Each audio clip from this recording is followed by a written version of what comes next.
자, 우리 같이 힘차게 교가 부르도록 시작하도록 할까요? 이제 손뼉 치면서 같이 하도록 하겠습니다. 창세기 출애굽길의 위기, 민수기 신명기 여호수아, 사사기 룻기 사무엘 상하, 열왕기 상하 역대상하, 에스라 느헤미야 에스더, 욥기 시편 잠언 전도, 아가 이사야 예레미야 에가 에스겔, 다니엘 호세야 요엘 아모스, 오바댜 요나미가, 나음 하박국 스바냐, 학개 스가랴 말라기, 마태 마가 누가 요한, 사도행전 로마서, 고린도 전후서 갈라디아, 에베소 빌립보 골로새, 데살로니가 전후 디모데전서, 디모데후서 디도 빌레몬, 히브리 야고보 베드로 전후, 요한 1, 2, 3서 유다 계시록, 이 책의 이름은 생명책이니 구약이 39 신약 27, 이 책의 권수를 모두 합하니 생명의 양식이 66이라. 이 책의 말씀을 열심히 읽고 배우고 익히며 마음에 새겨 평생에 주님께 순종하면 하늘의 상급이 너희 것이라. 아멘. 자, 오늘은 교회론 4번째 시간이고 27번째 강의, 교회의 개념과 활동에 대한 부분을 같이 나누도록 하겠습니다. 먼저 리뷰 해볼까요? 첫 번째, 시작. 교회에 대한 바른 이해, 전투적 교회와 승리적 교회, 유기체적 교회와 조직체적 교회, 유형교회와 무형교회, 지상교회와 천상교회, 로컬처치와 파라처치는 우리의 신앙생활과 불가분의 관계이다. 여기 나오는 이 내용들은 교회의 성격을 이제 10가지 정도로 하는데, 각각의 성격이 표현될 장소와 시기와 상황이 있고, 그것이 또 반대되는 개념이 반대 교회가 아니라 그것을 또 안는 그런 개념이기 때문에 여기에 읽은 이런 내용들은 여러분이 지금 교회로서 이런 성격을 알고 여러분이 그 교회의 성격에 맞춰서 여러분이 맞춰서 가셔야 된다는 거예요. 그러니까 이런 내용들을 저번 시간에 공부를 했으니까 이 상황에서는 내가 전투적 교회로, 이 상황에서는 지상교회로, 이 상황에서는 천상교회로, 이 상황에서는 유기체적 교회로, 이 상황에서는 조직체적 교회로, 그러니까 아주 여러분이 여기 상황에 맞게 잘 하셔야 됩니다. 한 가지만 이렇게 주장하면 그 분란이 되고 다툼이 되고, 그러다 보면 교회와 성격 차이로 싸우게 되고 이혼하시면 안 됩니다. 교회와 이혼하시면 절대 안 되기 때문에 이런 내용들을 여러분이 반드시 알고 계셔야 된다는 내용입니다. 자, 두 번째, 시작. 지상교회는 전투적 교회로서 사단과의 끊임없는 전투를 위해서는 반드시 하나님의 전신갑주를 입고 최첨단 무장을 해야 한다. 아멘. 여러분이 몸담고 있는 세해된 교회는 로컬처치이기도 하면서 이 땅에 있기 때문에 현재 전투 중인 교회예요. 그러니까 여러분이 전투를 하는 그런 그리스도의 군사로서 부름을 받았기 때문에 하나님의 전신갑주를 최첨단 무장을 해서 하셔야 된다는 거. 자, 세 번째, 시작.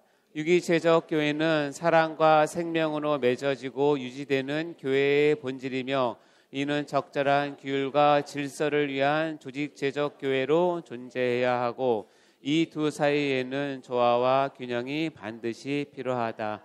유기체적 교회는 우리 교회의 본질이기 때문에 사랑과 생명으로 상하 좌우로 끈끈하게 맺어져서 정말 서로 끊을 수 없는, 정말 항상 보고 싶은, 안고 싶은, 사랑하고 싶은 교회로 맺어져야 되는데, 동시에 규율과 질서가 있는 조직체적 교회가 같이 있다는 사실을 꼭 기억하시면 됩니다. 그리고 이 두 개의 사이는 조화와 균형이 필요하다는 거 잊지 마시기 바라고요. 자, 오늘 저희가 이제 나갈 부분은 마찬가지로 이제 교회론 이제 계속 하고 있죠. 자, 교회론이 가장 중요하다고 좀 말씀을 드렸고, 계속 강조하지만 우리가 교회에 대한 바른 이해와 바른 지식을 알고 있는 것은 내가 바른 신앙생활을 하는 가장 중요한 첩경이고 불가분의 관계이기 때문에 여러분이 교회를 어떻게 생각하고 정의하는지는 나의 신앙생활과 연관이 된다는 것입니다. 여러분이 아까 교가로 불렸던 많은 성경책들 있잖아요. 성경책들을 보면 신약을 쭉 보면 복음서랑 사도행전 빼고 나머지는 다 교회에 보낸 서신서예요. 그 무슨 얘기냐면 이것이 성경에 되어 있는 거냐면 교회를 항상 염두에 두고 하나님께서 그 교회를 향해서 하신 말씀들을 적어놓은 책이니까 거기에서 물론 우리가 하나님에 대한 그리스도에 대한 성령에 대한 그런 내용들을 우리가 다 알아야 되겠지만 1차적으로 뭐냐면 그 서신서라고 하는 것은 교회에 보낸 편지라는 뜻이에요. 그러니까 교회를 염두에 두고 항상 하나님께서 말씀을 썼기 때문에 여러분은 이제 모든 것은 교회를 염두에 두고 교회를 바탕으로 생각하고 사고하고 판단하는 그런 훈련을 항상 하셔야 됩니다.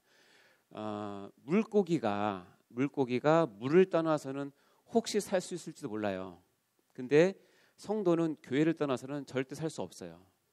그러니까 교회는 여러분 절대 떠나시면 안 되고 여러분 자체가 교회이기 때문에 항상 교회를 마음속 깊이 최우선으로 염두에 두시고 신앙생활을 하셔야 됩니다. 자, 첫 번째 주제는 교회의 개념에 대한 부분인데요. 요거는 우리가 그동안 해왔던 거를 짧게 또 정리를 하고 다시 한번 확인하는 시간이에요. 교회가 무엇인지. 크게 세 가지가 있습니다. 교회는 어떤 개념이냐? 첫 번째 뭐죠? 택자들의 모임. 두 번째, 세 번째, 이 세 가지의 교회 개념들이 있는데 어떻게 보면 우리가 교회를 생각하고 있는 가장 기본적인 개념들이죠. 택자들의 모임을 먼저 볼까요? 자, 저번 시간에 우리가 배웠던 성경 말씀이에요. 고린도전서 1장 2절 시작. 고린도에 있는 하나님의 교회 곧 그리스도 예수 안에서 거룩하여지고 성도라 부르심을 받은 자들과 또 각처에서 우리의 주 곧 그들과 우리의 주 대신 예수 그리스도의 이름을 부르는 모든 자들에게 이 하나님의 교회 즉 교회를 정의함에 있어서 이 고린도서 1장 2절의 말씀 굉장히 중요한 말씀이고 이 세 가지를 얘기합니다.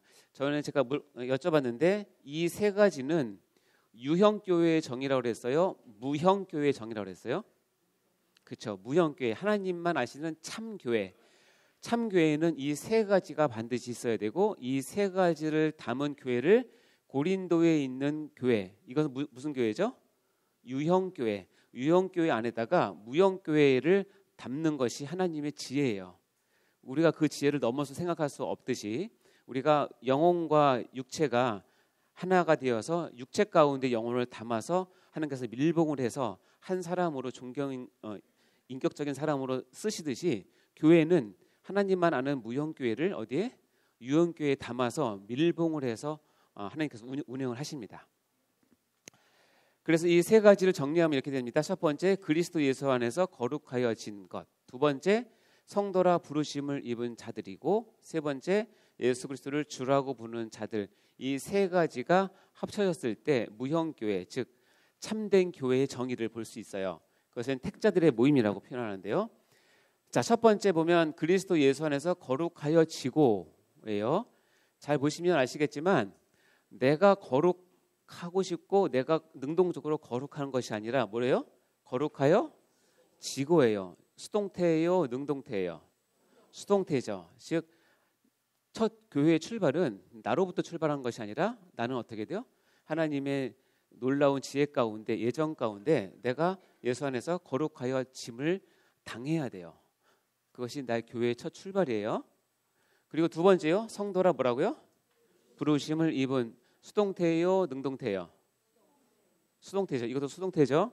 성도라고 내가 스스로 칭하는 것이 아니라 너는 성도라고 불려줘서, 즉 너는 신자라고 불려줘서 너는 구원받은 나의 백성이라고 하나님께서 인정해줘서, 다른 말로 칭의를 해줘서 내가 그 칭의를 온전히 수동적으로 받아서 이루은 것이 교회예요. 그러니까 이것도 수동태예요.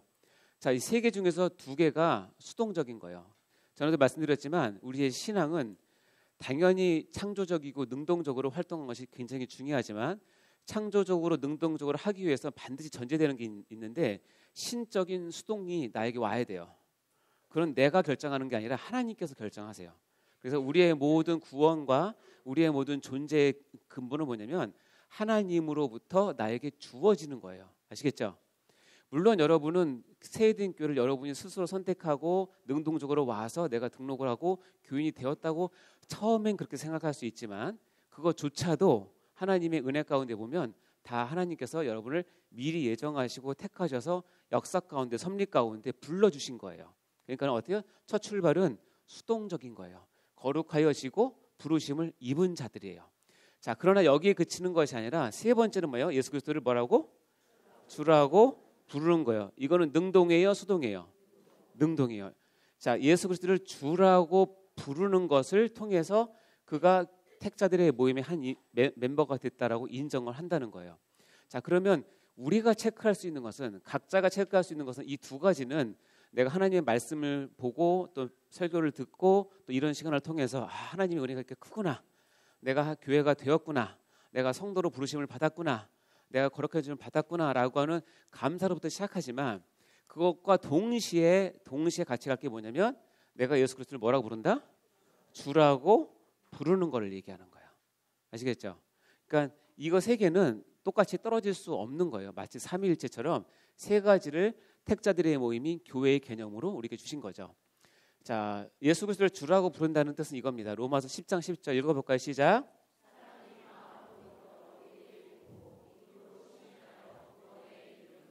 사람이 마음으로 믿어 의에 이르고 입으로 시인하여 뭐에 이른다? 구원에 이른다. 또 물어볼까요? 마음으로 믿어. 공식으로 따지면 뭐죠? 그렇죠. 입으로 뭐예요? 시인하여 뭐예요? B. A와 B가 합치면 뭐예요?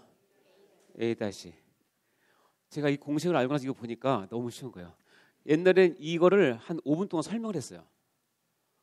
막 입에 침이 튀기도록. 여기서 믿는다는 건 그게 아니고요. 그래서 이렇게 해서 반드시 나와야 되겠는데 입으로 뭐 한다? 시인을 했는데 그게 뭐한다? 구원이 이른다고 약 설명했는데 지금은 A 플러스 B는 A 다시다. 이해하시죠? A와 B는 결코 떨어질 수 없어요. 이거는 이제 역사적으로 보면 초대교회는 전에도 얘기했지만 초대교회의 한 멤버가 되기 위해서는 상당히 어려운 자기 분명한 신앙 고백을 하셔야 되는데 거기에 뭐가 포함되냐면 예수를 시인해야 돼요. 그러니까 요즘은 여러분이 예수를 시인하는 게 어렵지 않죠. 여러분이 예수를 시인한다고 여러분한테 벌금 딱지 띄거나 벌금 내라고 한다거나 더 나아가서 여러분을 뭐 구금을 한다거나 아니면 폭행을 한다거나 여러분의 재산을 압류한다거나 그런 거 있어요, 없어요? 전혀 없죠. 그러니까 여러분 예수를 시인을 너무 쉽게 해요. 그럼 나는 예수를 시인했다고 얘기하지만 그의 삶 자체는 실천적 무신론자라고 그래요. 그러니까는 머리는 유신론자인데 나의 삶은 하나님 없이 무시하며 살고 있는 실천적 무신론자처럼 살아요. 그래서 예수님을 시인하는 게 아니에요. 여기서 시인이라고 썼던 이 로마서 쓸 당시에 이 단어는 얘기했잖아요. 예수님을 내 입으로 시인한다는 것은 내가 말로 예수님 내가 믿어요라고 얘기하는 것이 아니라 그 말에는 어떤 책임이 따르냐면 내가 예수를 시인함으로 인해서 받을 모든 사회적인 그리고 국가적인 불이익을 내가 감당할 수 있겠다는 결정했을 때예요. 그러니까 예수를 시인한 것이 발각이 되면 그 당시는 이제 공무원 같으면 당장 파면되는 것이고 사업을 하는 사람들 사업도 접어야 되는 것이고 가족과 같이 살다가 시인하는 순간 쫓기는 신세가 돼서 도망자가 되는 것이고 그러다 붙잡히면 사자밥이나 아니면 화형을 당하거나 그런 것들을 알고 있음에도 불구하고 내가 예수를 뭐라고 한다고? 시인하는 거예요. 그러니까 뭐예요? 이거는 그렇게 해서 고난을 받아 구원받는다는 뜻이 아니라 너희 믿음이 A면 교회에서는 뭐냐면 A면 B가 있지 않니? 그거 확인하고 싶은 거예요. 근데 이게 진정으로 마음으로 믿으면 뭐가 나오냐면 입으로 뭐 하게 된다? 시인하게 돼요. 그럼 뭐에 이른다? 구원에. 그런 사람은 당연히 구원받는 거지. 이런 뜻이에요. 여러분이 예수를 시인하는 순간 지금 이 나라가 만약에 그랬으면 절대 안 되지만 이 나라 공산화됐어요. 예수를 믿고 교회 다니는 사람들은 다른 국민보다 세금을 50%더 내라고 한다면 여기 있는 사람 중에서 몇 분이나 그것을 감당하고 교회 나올까요? 뭐 생명까지는 요구하지 않겠어요? 여러분이 다른 사람들은 예를 들어서 한 10만 원 내는 세금을 너는 15만 원, 20만 원 내야지만 교회 갈 수 있다는 자격을 주냐? 내고 오시겠습니까? 10만 원이니까 가능하죠? 액수가 커지면 그래요. 이게 실은 우리는 너무나 편안한 평화의 시대에 살고 있기 때문에 이런 말들이 실은 크게 다가오진 않지만 여기서 차 타고 한 2시간만 북쪽으로 가서 경계선을 넘으면 이 말이 엄청난 무게로 다가오는 체제에 있어요. 북한은. 내가 시인한 것이 발각되면 바로 교화소라고 그런가요? 교도된가? 그걸 가요. 그러면 여러분 인간 이하의 취급을 받으면서 신앙을 지켜요. 그러다가 많이 이게 순교도 하고 하시는데 중국만 가도 그렇고요. 중국이 굉장히 개방되어 있지만 기독교에 대해서는 얼마나 안티인지 모르시죠? 지금 다 쫓겨났어요. 중국의 선교사들. 이것은 쉬운 말이 아니에요. 자, 우리는 그만큼 여러분이 평화의 시대에 사는 값을 여러분 하셔야 돼요. 내가 편하게 예수를 믿고 편하게 시인할 수 있는 이 은혜를 누린 것에 대한 하나님에 대한 보답을 여러분은 그들보다 더 열심히 살아내므로 하나님 일에 충성함으로 그리고 하나님께 헌신함으로 이 값을 내셔야 된다고 저는 생각을 해요. 자, 예수를 주라고 부르는 자들, 이것은 여러분이 해야 될 능동이에요. 여러분이 결정하시면 돼요. 하셔도 되고 싫으면 뭐 안 하셔도 상관없지만 그러면 안 돼요. 아셨죠? 근데 예수님을 정말 믿어서 A가 있으면 B가 반드시 따라 나온다는 사실을 기억하시면 됩니다. 자, 두 번째는 예수 그리스도의 몸이라는 개념으로 교회의 개념을 잡으라는 것이에요. 예수 그리스도의 몸, 교회는 예수 그리스도의 몸이다. 에베소 1장 23절 시작.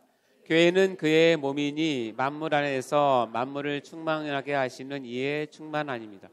교회는 뭐예요? 그의 몸이래요. 이거를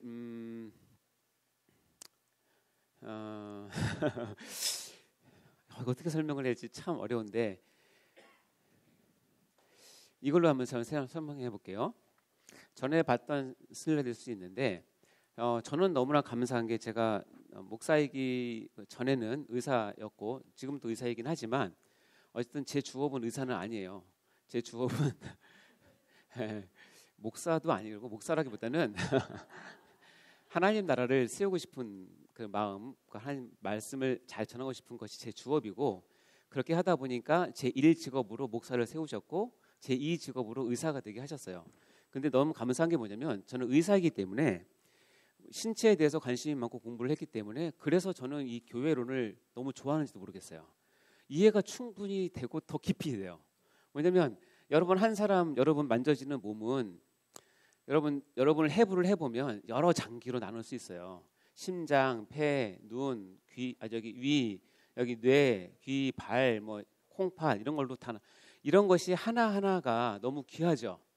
그런데 이런 것이 여러분 안에 정말 컴팩트하게 들어가 있어서 그러니까 여러분이 갖고 있는 이 공간 안에 이 장기를 다 넣을 수 있는 분은 하나님밖에 없어요. 쉽지 않습니다. 이거를 우겨서 넣는 게 아니라 이 교묘한 게 아니라 공교하게 넣어서 딱 컴팩트하게 들어가서 이것이 생명으로 돌아가면서 한 사람을 인격적으로 이 땅에 살게 하는 것은 이게 정말 놀라운 신비예요. 신비. 여러분에게 이 장기를 다 띄워주고 조립해서 쓰라 그러면 여러분 지금보다 2-3배는 큰 몸집을 가지고 살아야 될 거예요. 근데 하나님은 기가 막히게 하셨죠. 근데 감사한 건 뭐냐면 이 하나하나가 각각 자기 기능을 완벽하게 해요. 어린아이 심장이 작다고 그래서 힘이 약하냐? 아니 똑같아요. 어른하고. 어린아이 위가 장이 작다고 그래서 못하느냐? 아니요. 그것도 아니에요. 완벽하게 합니다. 그러니까 이 몸과 신체와 나와의 관계 그리고 여러 기관과의 관계를 이해하는 것은 이제 바이블 그리스도와 교회의 관계를 이해하는데 아주 적합해요. 그리고 이것을 성경에서는 이렇게 설명을 해요. 다른 곳보다는. 그래서 의사는 몸 전체를 다 볼 수 없기 때문에 자기가 전공하는 분야가 있어요. 저는 이제 위나 장 쪽을 전공을 했고, 또 어떤 분들은 이제 심장을 전공을 하는 분이 있고, 어떤 분은 폐를 전공한 분이 있어요. 그런데 제가 레지던트를 이제 4년 하면서, 그래서 이제 심장내과 그러면 그 심장내과를 2달 동안 돌거든요. 그러니까 2달 동안 돌면 세상의 모든 환자는 다 심장병 환자 같아요. 모든 환자는. 왜냐면 심장내과에 가면 심장 아픈 사람만 보잖아요. 그러니까는 모든 환자는 다 심장병 환자였고, 실제로 심혈관 센터에 오는 환자들은 자기 심장만 좋아지면 다 좋아진다고 생각을 해요. 왜? 거기가 제일 약하니까. 이해되시죠? 그래서 호흡기내과 가면 모든 환자가 다 폐병 환자 같아요.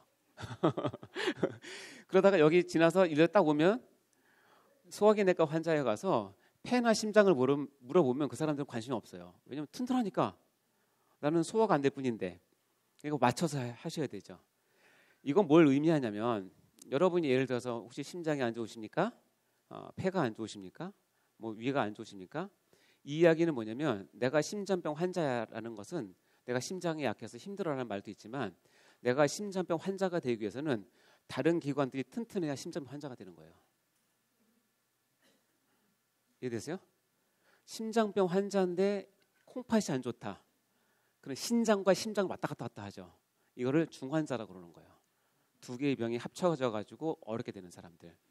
그런 사람들 더 힘들죠. 거기다가 하나 더 오면 그다음에 멀티 올간 페일러라고 해서 여러 다발성 장기 부전이 되면 그냥 중환자실에 가서 이제 상당한 기간 동안 치료를 받아야겠죠.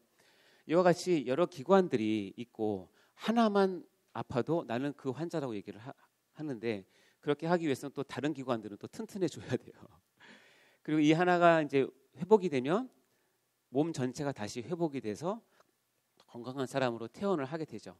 이렇게 이해하는, 이게 어떤 의학적이고 신체적인 그런 개념이 있으면 성경에서는 교회를 딱 그렇게 설명해요.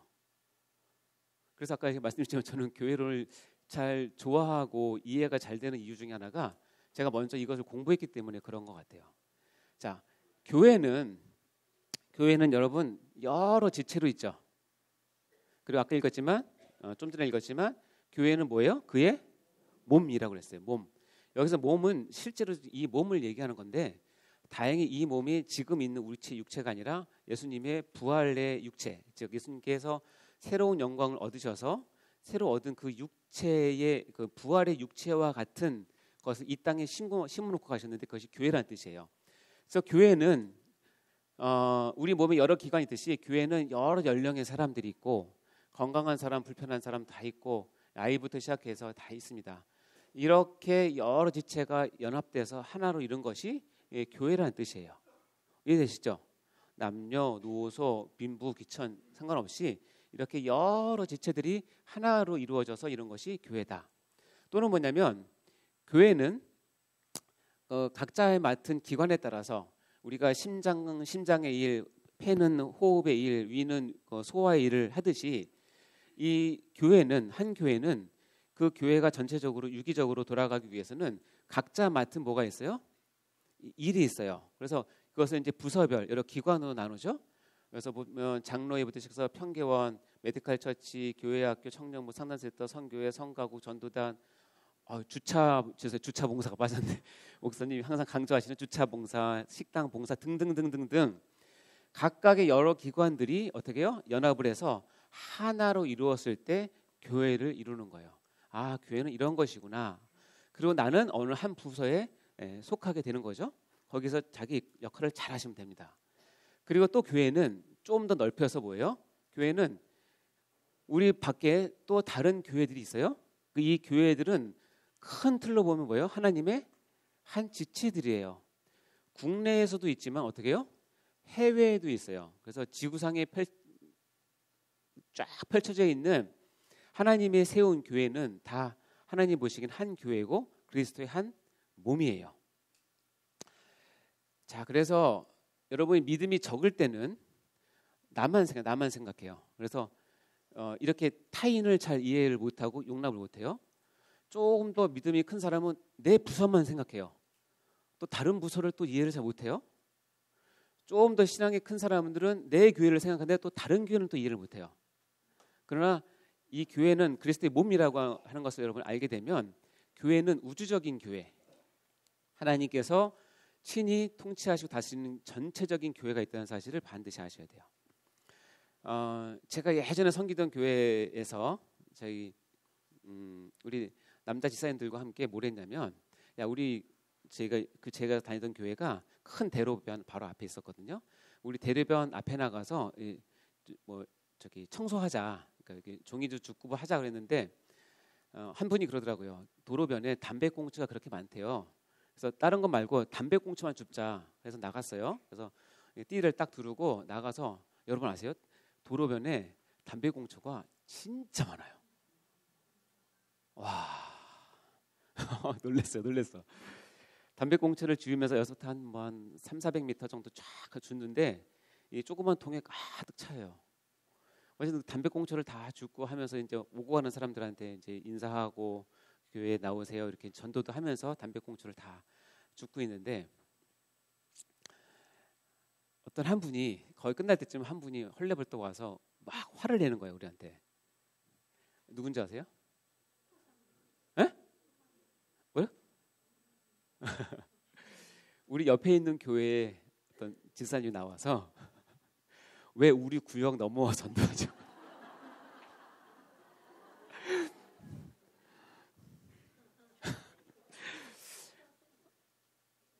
그래서 좀 되게 당황스럽긴 했는데, 뭐 그분 마음은 뭐 충분히 이해합니다. 이제 교회를 생각하는 수준이 내 교회만 생각하니까 우리 뭐라 그러죠?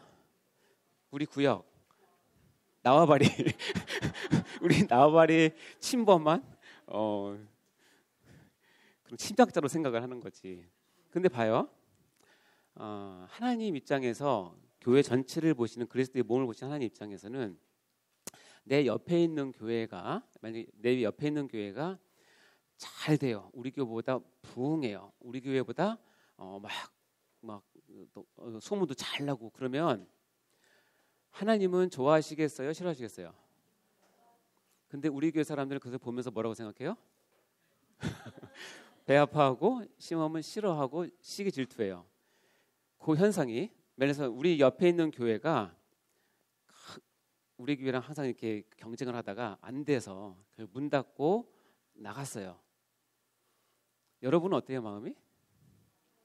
아프죠? 역시 그렇지. 어떻게 우리 교회랑 경쟁을 해서 아이고 잘 됐다, 눈에 가시였는데 잘 됐다, 이렇게 생각하시는 분도 혹시 있을지 모르겠어요. 근데 하나님은 어떻게 보실까요? 마음이 엄청 아파하세요. 뭘 생각하냐면, 하나님이 마음 아파하시는 일에 여러분 좋아하고 하나님이 좋아하시는 일에 여러분이 싫어하면 그거 이상한 거예요. 지체랑도 마찬가지고 부서랑도 마찬가지고 교회랑도 마찬가지예요. 예수 그리스도의 몸이 교회라는 사실이 있으면 이거를 넓게 보고 한 몸으로 볼 수 있어야 돼요. 이해되십니까? 혹시 지금까지 여러분이 그런 마음이 있었다면 빨리 고치셔야 돼요. 교회론이 잘못된 거예요. 나보다 늦게 온 사람이 나보다 교회에서 더 두각을 나타내? 시기해야 돼요, 칭찬해야 돼요? 입은 칭찬하지만 마음은 나보다 늦게 온 사람이 담임 목사님께 인정받아. 막 설교 시간마다 막 칭찬해. 그럼 여러분은 얼굴은 웃고 있지만 마음은 확 그러시면 안 돼요. 그러시면 정말 안 돼요. 항상 그리스도는 교회의 몸이라는 사실을 기억하시고, 예수님이 좋아하는 건 나도 좋아해야 하고, 예수님이 마음 아프면 나도 마음 아파해야 내가 이 교회의 참된 멤버가 되는 거예요. 그 훈련을 하셔야 됩니다. 그게 안 되면 얘기했잖아요. 교회의 성격과 여러분의 성격이 안 맞는 거예요. 교회의 성격 바꾸려고 하지 마시고 여러분 성격 빨리 바꾸셔야 돼요. 아셨죠? 자, 그래서 예수 그리스도의 몸을 이렇게 표현합니다. 몸과 머리, 몸과 지체, 유기적인 존재로 돼 있다라고 설명하는데요. 첫 번째, 몸과 머리 볼까요? 에베소서 4장 15, 16절 시작. 오직 사랑 안에서 참된 것을 하여 범사에게 그에게까지 자랄지라. 그는 머리니 곧 그리스도라. 그에게서 온 몸이 각 마디를 통하여 도움을 받음으로 연결되고 결합되어 각 지체의 분량대로 역사하여 그 몸을 자라게 하며 사랑 안에서 스스로. 특별히 몸인데 이 몸의 머리는 누구라고 얘기해요? 그리스도라고 얘기하죠. 예? 이 몸의 머리는 그리스도예요. 즉 이 몸의 주인은 그리스도고 이 몸의 통치자는 그리스도고 이 몸의 모든 신경을 통해서 명령을 하달하시는 분은 누구예요? 그리스도예요. 여러분은 혹시 아침에 일어나시거나 할 때 손이 원하는 대로 움직입니까? 손이 원하는 대로 움직이지 않잖아요. 머리가 여기 뭘 내리죠? 명령을 내리죠. 야, 이빨 좀 닦아라. 손으로 가서 입을 닦는 거죠. 뭐냐면 요거를 표현하면서 성경에서는 이 몸의 머리는 누구다? 그리스도다. 그러니까 우리의 머리는 저의 머리도 그리스도고 우리 모두의 머리는 그리스도고 세대되는 교회의 머리는 그리스도고 한국교회의 머리는 누구예요? 그리스도고 전 우주의 교회의 머리는 누구다? 이건 변하지 않아요. 중국의 삼자교회라는 데가 있어요. 자, 나중에 보겠지만 삼자교회라는 데가 있는데 그 삼자교회에서 공산당이 운영하는 교회라고 생각하시면 돼요. 삼자교회는 겉으로 보기에는 교회 같아요. 모든 직분도 다 있고 찬양도 하고 말씀도 하고 나름 은혜도 있어요. 근데 진정한 지하교회에 있는 분들이 삼자교회로 들어가지 않는 이유는 첫 번째 이유가 뭐냐면 우리의 머리는 그리스도인데 삼자교회의 머리는 공산당이라는 거예요. 머리가 다르기 때문에 우리는 들어갈 수 없다. 이것이 가장 큰 이유예요. 그러니까 어떻게 해요? 공산당에서 보면 지하교회는 박멸해야 되는 바퀴벌레와 같은 걸로 존재를 해요. 그러니까 이 싸움은 굉장히 영적인 싸움이죠. 여러분의 머리는 그리스도예요. 우리의 머리는 그리스도예요. 여러분도 어느 누구도 머리 노릇해서는 안 돼요. 어느 누구도 여러분이 이 몸 위에서 군림해서도 안 돼요. 아시겠죠? 물론 여러분 생선을 좋아해서 머리를 많이 먹을 수는 있어요. 그렇지만 머리가 돼서 여러분이 군림해서는 안 되고 그런 것들은 어느 분들이 유혹을 많이 받을까요? 아무래도 목사님들이 유혹을 많이 받겠죠. 그리고 장로님들이 유혹을 많이 받겠죠. 교회에서 인정받는 사람들이 유혹을 많이 받겠죠. 내가 뭔가를 하고 싶은 그때마다 항상 생각하셔야 돼요. 우리의 머리는 그리스도다. 내 머리는 그리스도다. 이거는 잊으시면 안 됩니다. 그래서 이 머리에서 온몸이 각 마디를 통해 도움을 받음으로 연결되고 결합되어서 각 지체의 분량대로 역사하세요. 누가? 하나님께서, 그리스도께서 몸을 자라게 하시고 사랑 안에서 서로 세우는 역할을 하십니다. 자, 몸과 지체입니다. 두 번째 몸과 지체. 고린도서 12장 12절 시작. 지체가 있고 몸의 지체가 많으나 한 몸인 것 같이 그리스도도 그러하니라. 아까 우리 봤던 그 그림을 상상해 보시면 금방 이해가 되시죠? 몸은 하나인데 지체가 많죠. 그리고 몸에 지체가 많으나 뭐요? 한 몸이죠. 그러니까 하나인데 여러 개고 여러 개인데 하나예요. 이게 비밀 같은 거예요. 여러분 삼위일체를 배우셨을 때 이걸 좀 깨달았을 거예요. 세 분인데 하나고 한 분인데 세 분이고. 그러니까 이게 신비예요. 우리 이성적으로 해석하기는 어려워요. 그러나 우리 신체를 좀 빗대어서 본다면 그리스도는 몸이 하나인데 많은 지체가 있고 몸이 지체가 많은 한 몸인 것이 그리스도의 몸이다. 로마서 12장 4절 8절 읽어볼까요? 시작. 우리가 한 몸에 많은 지체를 가졌으나 모든 지체가 같은 기능을 가진 것이 아니니 이와 같이 우리 많은 사람이 그리스도 안에서 한 몸이 되어 서로 지체가 되었느니라. 우리에게 주신 은혜대로 받은 은사가 각각 다르니 혹 예언이면 믿음의 분서대로 혹 섬기는 이면 섬기는 일로 혹 가르치는 자는 가르치는 일로 혹 위로하는 자면 위로하는 일로 구제하는 자는 성실함으로 다스리는 자는 부지런함으로 긍휼을 베푸는 자는 즐거움으로 할 것이니라. 여기 보면은 한 몸에 많은 지체가 가졌다고 우리가 설명을 했고요. 그리고 하나님께서 그렇게 하신 이유는 뭐냐면 한 몸에 대해서 서로 지체가 되었기 때문에 은혜 받은 대로 그 지체들에게 주신 기능과 역할과 은사가 뭐예요? 각각 다르다. 이해되시죠? 이번 이 은사를 여기서 이제 7가지를 로마서에서 얘기를 하고 있습니다. 보면 예언, 섬기는 일, 가르치는 자, 위로하는 자, 구제하는 자, 다스리는 자, 긍휼을 베푸는 자. 이 7가지 은사를 교회에 주셨대요. 이 설명은 제가 그 다른 분 강의를 들을 때 얻은 그 힌트를 갖고 제가 똑같이 설명을 드립니다. 예를 들자면 자, 오늘 여러분 너무 수고 많이 하셨고 이제 교회론 다 끝나가는데 제가 오늘 끝나고 이 강의 끝나고 한턱 쏘겠습니다. 우리 같이 가서 중국집 갑시다. 라고 예를 들은 건 뭘 못하겠어요. 그렇죠? 갑시다 그랬더니 우리 우르르 다 갔어요. 그래서 아주 그래서 제가 살 때는 통 크게 쏩니다. 그래서 고급 음식점에 가서 중국집 가서 여러분 뭐 딱 시켰어요. 항상 그러죠. 저는 전 짜장면 마음대로 시키세요. 그러죠. 그래서 딱 짜장면을 시켰는데 또 고급 짜장면을 시켰는데 종업원 하나가 오늘 너무 많이 가니까 한 손에 짜장면 10그릇, 한 손에 10그릇 이렇게 들고 이렇게 왔어요. 이제 서빙하려고 왔는데 우리가 앉은 식탁 앞에서 꽈장창 넘어졌어요. 꽈장창 넘어졌을 때 여러분이 이 7개의 은사 중에 나는 어디가 강한지를 생각해 보시면 알아요. 예언의 은사가 있는 분들은 이렇게 얘기해요. 네, 그럴 줄 알았다. 너 나올 때부터 과부하 걸렸었어. 아유, 그러면 안 되지. 이러면서 이 예언, 특히 이제 목사님들, 이 예언은 정확히 따지면 설교를 뜻하는 거예요. 말씀을 정확히 짚어내는 거, 예언을 하죠. 섬기는 일은 뭐 하는지 아세요? 꽈장창 쓰러지면 바로 일어나서 같이 치워요. 같이 막 치웁니다. 이렇게 해서 착 치우고 깨끗하게. 이게 섬기는 은사를 가지신 분이에요. 여러분 어디 속한지 모르겠네요. 가르치는 자는 누군지 아세요? 너 일로 와봐. 그래서 야, 내가 서빙 10년 했거든. 그래서 각도는 이렇게 하고 몸을 이렇게 하고 골반을 이렇게 흔들면서 이렇게 가야지. 그 와중에 가르쳐요. 그게 먼저 나가요. 위로하는 자를 뭔지 아세요? 그냥 넘어지면 걔네 가서 탁 그러니까 괜찮아.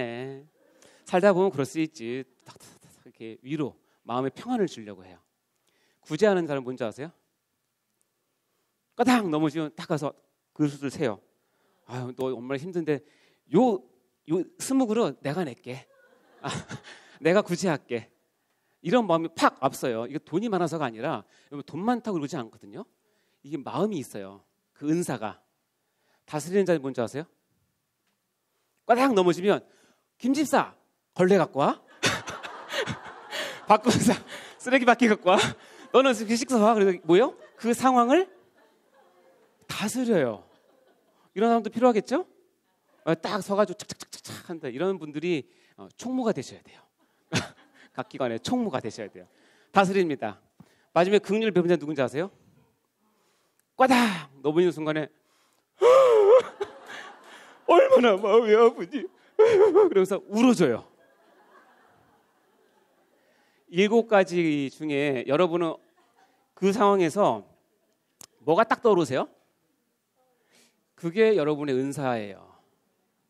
아, 내 은사는 이런구나 하시면 됩니다. 예언하는 사람이 필요하죠. 교회에는. 그렇죠? 아무리 듣기 싫은 소리 하도록 예언이 필요하고 다스리는 자가 필요하고. 근데 여러분 교회가 너무 하나가 돼서 은사가 하나예요. 예를 들자면 다 긍휼이에요. 꽝 넘어지는 순간에 여기 250명이 다 울어. 그러면 여러분 네이버 메인 화면에 뜹니다. 세대된 교회 250명 성도가 짜장면 20그릇 때문에 통곡하고 운다. 무슨 일일까? 다스리는 자가 여러분 다 다스려요. 그러면 서로 다스려요. 막 이거 먼저 해야 돼. 아니 이거 먼저 해야 돼. 너 나 따라와. 아니 이거 다툼 난이다. 다툼 나. 다 가르친 자면 황당하겠죠. 다 위로해. 그냥 한 살씩 돌아가면서 악수하면서 위로하고 그러면서 아무것도 안 해. 그런 교회이고 싶으세요? 여러분이 꿈꾸는 교회가 그런 교회예요? 아니에요. 교회에 어떤 일이 있으면 누군가 은사를 받은 사람이 나서서 이 일을 할 때 그거를 지지해주고 박수 쳐주고 유익을 얻기 위해서 같이 하나가 되어서 이것이 하나 되는 거죠.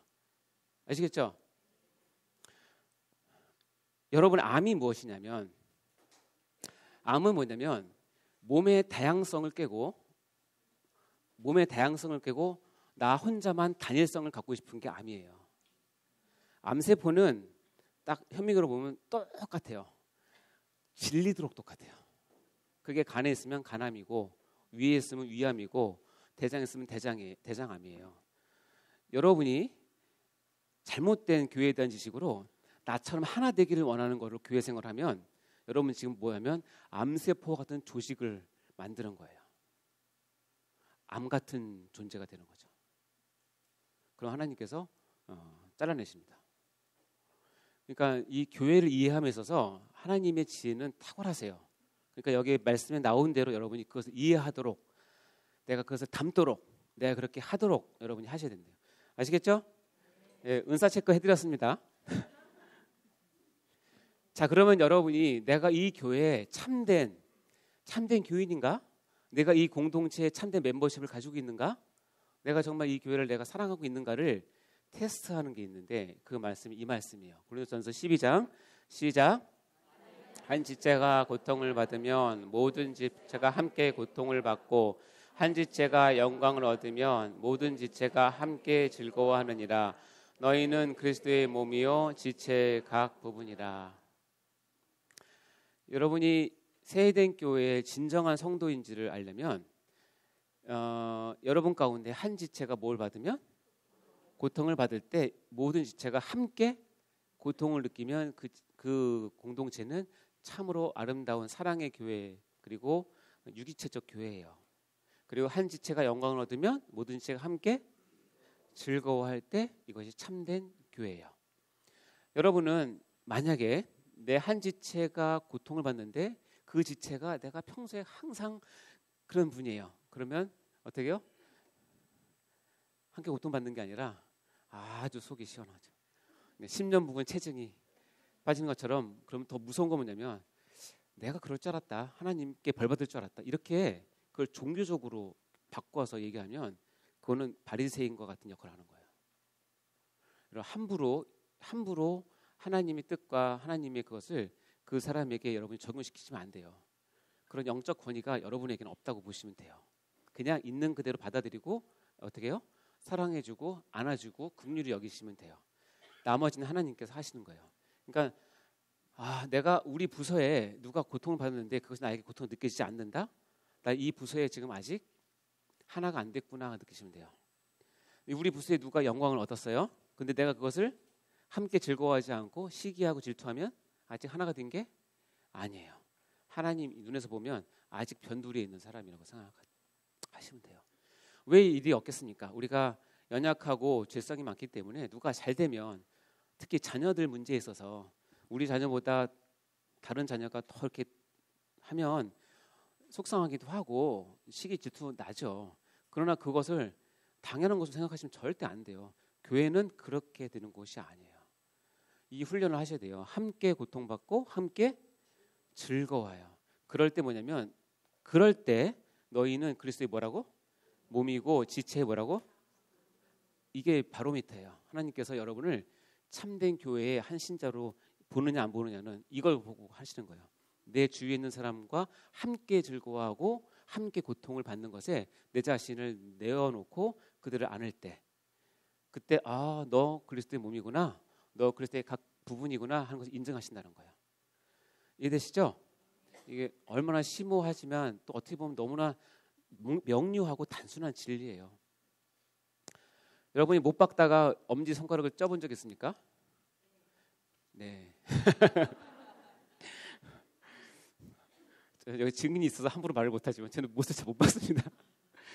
근데 하다가 만약에 여러분 뭐 찍거나 음식을 만들다가 손을 딱 비면 얼마나 아픕니까? 그때 여러분의 몸의 반응을 보면 돼요. 입에서는 눈에서는 눈물이 쑥, 코는 벌렁벌렁. 그리고 재빠르게 반대 손이 가서 그를 부여잡고 머리로는 반창고 어딨나, 소독제 어딨나 생각을 하죠? 그렇지 않습니까? 이게 몸이 하나가 된 유기체죠. 손을 비워서 너덜너덜한데 한쪽 손은 탁 뒤로 가서 나 너 그럴 줄 알았다. 너 항상 이렇게 했잖아. 이렇게 갔어야 되는데 기억나십니까 이거? 내가 이때를 기다렸다 너. 그러면서 머리는 딴 생각을 하고 눈은 안 보고 입은 노래 부르고 있고 그러면 이 손은 왕따 당한 거예요. 그러고 싶으세요? 아니죠. 똑같아요. 여러분이 이런 경험을 했다면 내 교회 생활에서 다른 지체를 바라보는 것은 이렇게 하시면 돼요. 아시죠? 주여. 네. 자, 그래서 중요한 것이 있는데 우리 지체와 몸과의 관계를 여러분이 잘 생각하셔야 됩니다. 지체와 몸과의 관계. 빨간색으로 된 거는 중요한 거죠. 각 지체 중심이 아니고 뭐 중심이다? 몸 중심이에요. 이것은 변하지 않아요. 지체 중심이 아니라 몸 중심이에요. 몸을 위해서 지체가 존재하는 거예요. 그리고 지체가 존재해야 몸이 존재할 수 있는 거예요. 불가분의 관계지만 우선순위를 따진다면 몸이 중심이 되겠죠. 예를 들자면 이겁니다.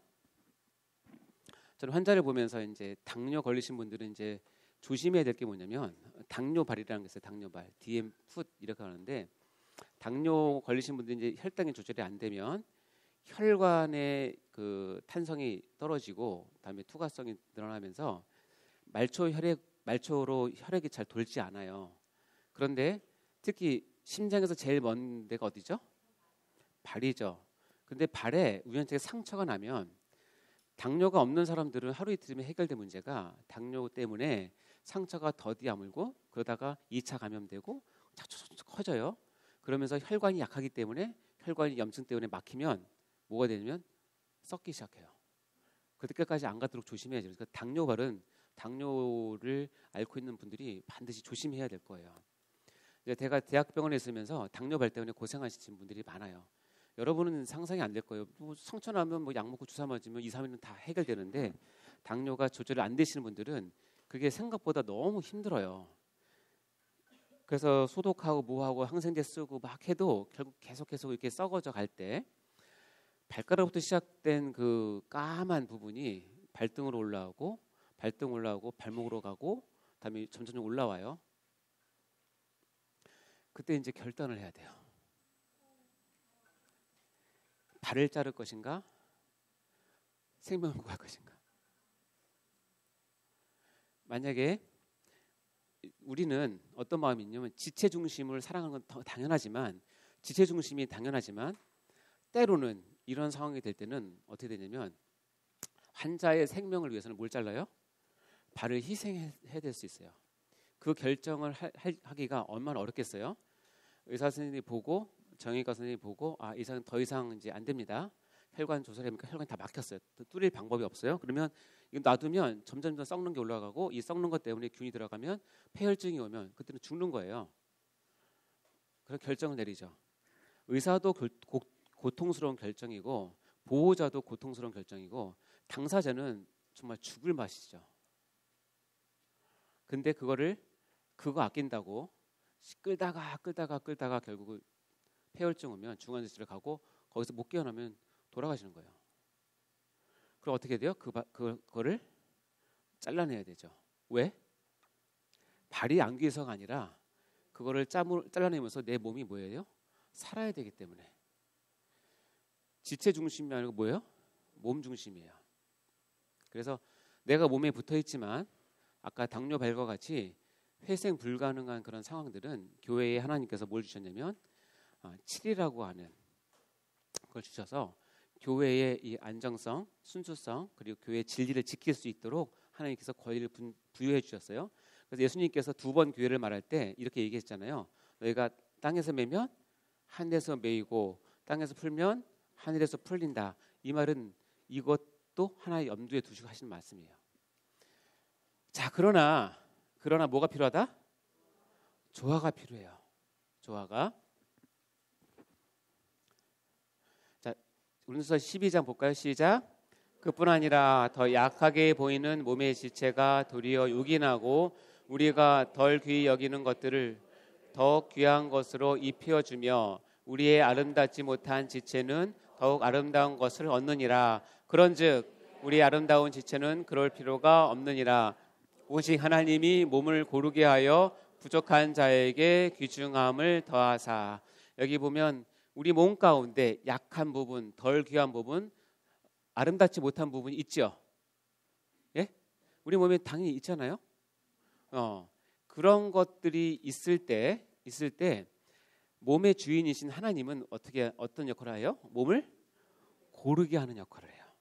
그래 어쩌면 몸이 일단은 제일 연약한 사람들을 먼저 돌보게 합니다. 그래서 그 부분을 건강하게 회복시켜야 몸 전체가 귀중함을 얻게 되고 건강을 회복하는 것이 하나님의 방법이에요. 그러니까는 조화는 뭐냐면 여러분 가운데 아주 잘하고 괜찮은 부분들, 즉 아름다운 지체는 이렇게까지 할 필요가 없겠죠. 그러나 연약한 이런 부분들은 하나님께서 친히 몸을 고르게 해서 우리 몸에 잘 붙어 있을 수 있도록 역할을 해요. 그러므로 교회를 맡아서 섬기고 있는 여러분들은 이 부분을 반드시 기억하셔서 우리 모임 가운데, 우리 공동체 가운데 약한 사람들을 먼저 최우선으로 뭐예요? 섬겨야 해요. 그리고 그분들은 그것에 대한 감사뿐만 아니라 내가 이렇게 섬김을 받는 이유는 몸을 위한 것임을 반드시 아셔야 돼요. 그래서 이 말이 중요합니다. 읽어볼까요? 시작. 지체는 몸을 위해 존재하고 몸은 가장 약한 자치를 돌보아야 한다. 이 두 개의 관계가 아주 아름다운 선순환적인 관계로 하셔야 돼요. 몸은 자기 몸이 귀찮으면 약한 지체를 무시하고 잘라내는 것이 급선무가 아니고 반대로 약한 지체는 나한테만 사랑달라고 막 아우성쳐서도 안 돼요. 이것이 그게 아니라 약한 지체는 몸을 더 걱정하고 몸은 약한 지체를 더 걱정하는 이런 아름다운 관계들이 우리 가운데 있을 때 교회가 건강하고 튼튼하게 서가고 그런 부분들이 보충되면서 하나님의 귀한 교회로 설 수 있는 것입니다. 자, 세 번째는 성령의 전입니다. 읽어볼까요? 시작. 너희는 너희가 하나님의 성전인 것과 하나님의 성령이 너희 안에 계시는 것을 알지 못하느냐? 누구든지 하나님의 성전을 더럽히면 하나님이 그 사람을 멸하시리라. 하나님의 성전은 거룩하니 너희도 그러하니라. 우리가 교회 첫 시간 얘기할 때 우리 교회는 하나님보다 성전이다. 그리고 우리 가운데 누가 계시다? 성령이 계시다는 것을 잊지 마시기 바랍니다. 자, 디모데후서 1장 14절 시작. 우리 안에 거하시는 성령으로 말미암아 내게 부탁한 아름다운 것을 지키라. 네, 우리에게 부탁한 아름다운 것을 어떻게 해요? 우리 안에 거하시는 성령으로 말미암아 지킬 것을 명령하십니다. 자, 이런 교회의 개념을 이제 정리가 되면 이제 교회는 드디어 이제 뭐냐면 활동을 하게 됩니다. 행동을 하게 되고 액션을 하게 되죠. 그리고 심리학적으로는 모든 활동과 행동은 어디서 출발하냐면 기대에서 출발합니다. 내가 어떤 기대가 있을 때 활동을 합니다. 여러분이 집에 들어갔을 때 배고프면 무슨 활동을 하죠? 에? 냉장고 문을 열죠. 그렇죠? 예, 여러분이 길 가다가 배변이 급하면 무슨 행동을 하냐면 화장실을 찾는 행동을 하죠. 왜냐하면 기대가 있어야 돼요. 내가 이것을 해결했을 기대가 있으면 그에 맞는 활동을 하는데 교회의 활동이 딱 그렇다는 거예요. 자, 교회에 나오는 다양한 기대들이 있어요. 가장 많이 접하는 것은요, 내가 행복하기 위해서 나온다는 사람이 많고요. 또는 마음의 평안을 위해서, 그리고 안전함을 위해서, 또 어떤 분들은 병 치료를 위해서 나오는 분도 있어요. 그러니까 이런 분들은 이제 신유 은사가 왕성한 그런 교회를 주로 찾겠죠. 그리고 어떤 분들은 보상 심리 때문에 나오는 분이 있어요. 보상 심리가 뭐냐면 내가 사회생활을 하면서는 인정받지 못해요.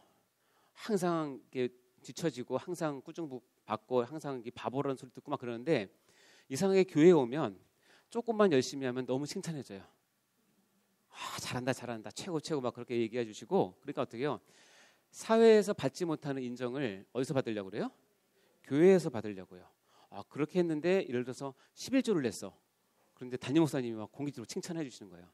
그러면 자기가 그 칭찬이 그리워서 더 열심히 하게 돼요. 그 보상을 받고 싶어서.